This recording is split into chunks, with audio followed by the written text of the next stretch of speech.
Hello everyone. Today we're looking at a model I've created, Heavy Truck Transport. This is something I made in Studio, which is Bricklink's building software. I initially designed it for the Bricklink Designer program. I'll include a link to that in the description if you're not familiar. But since it wasn't a winning submission, I'm now making the instructions available for purchase on rebrickable. With that, you'll be getting access to detailed building instructions and a parts inventory, but also helping me design more awesome models in the future. These images you've been watching, by the way, are renders I took of the digital model in the Studio software. Now we've got a time lapse of the build process, and afterwards I'll be running you through the features of the model.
And here's the completed model.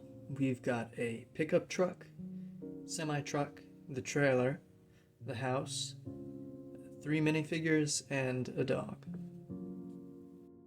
Taking a closer look at the pickup truck, we can see that at the rear we have an opening tailgate, and it has space to store 2 of these storage crates. you can remove the lids and put whatever extra gear you need to store in there.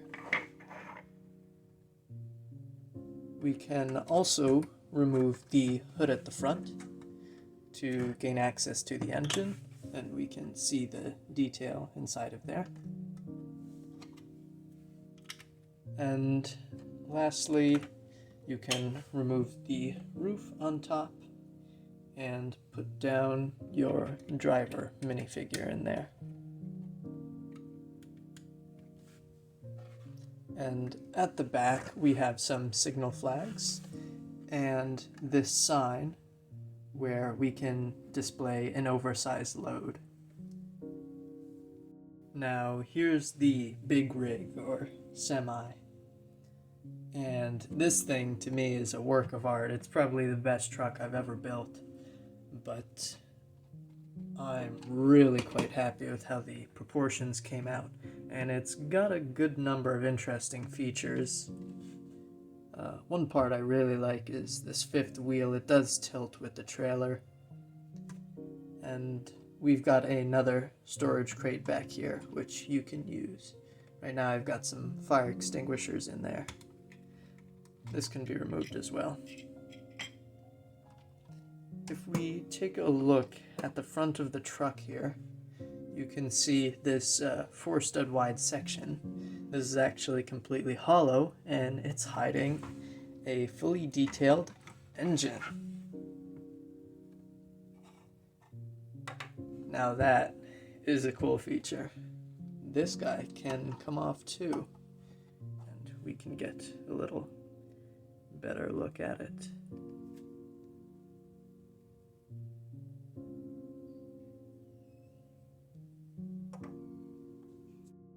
And diving a little deeper here, we can remove the roof in two parts. We've got the forward roof. Thankfully, nothing exploded. And the rear. There we go. And the reason I've got the roof in two parts is because the forward section is the driver's cab, but back here we've got the sleeper. This is another thing that can be removed. Now we've got the truck all stripped bare, and if you look right here, you can see we've got two beds in there for the drivers to sleep.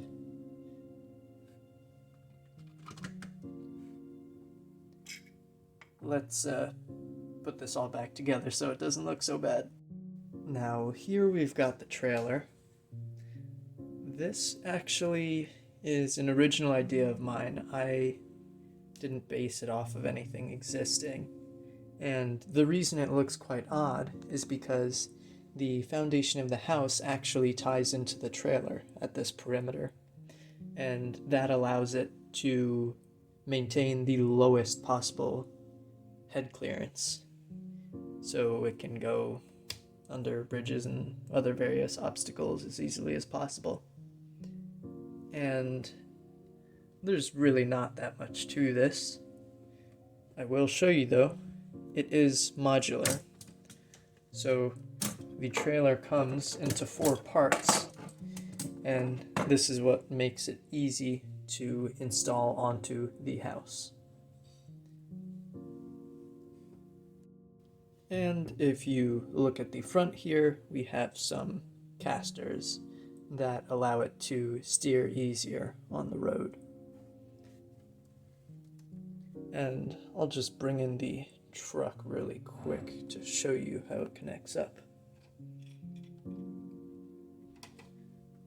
We have a moving pin here, and we can just drop that into the 5th wheel. Now it's all hooked up. And last here we have the house. So this guy is 16 by 32, and if you can see here, these 2 parts are actually the backing plates they use for the Lego mosaic sets. But here they're making up the foundation, and this is the part that ties into the trailer. And one feature for access that I've implemented here that I really am pleased with how it came out. All of these roof sections, if I can get them to work with me, hinge outwards. Well, okay, I'll just show you that for now. They hinge outwards so you can get your hands down, but if you're still having trouble reaching in, they pop right off. And then you have full access to the interior here.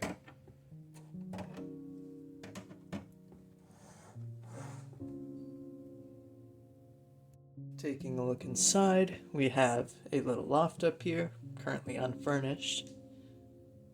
And we have a little ladder at the entrance that we can drop down into the main space for access to the loft. Then if we want to get down to the first floor of the house, we can remove both these roof sections.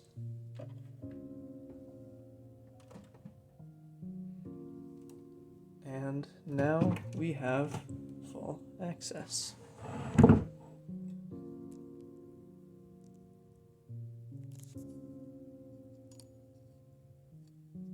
This is about the best view I'll be able to give you, but as you can see here, we've got a little fireplace, a kitchen area with hangers on the wall for various utensils.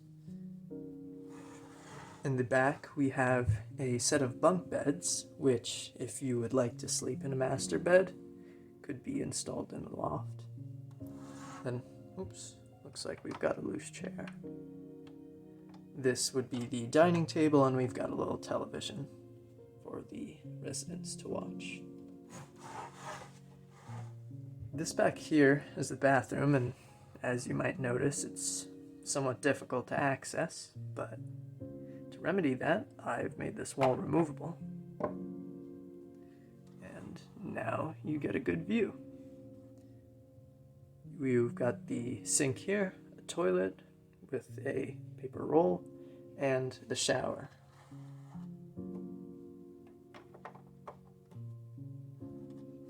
And on the front porch, we've just got two small chairs to lounge on.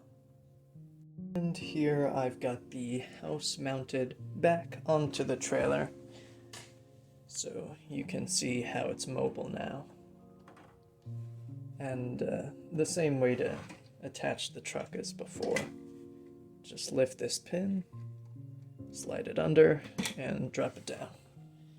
Now it's a whole unit.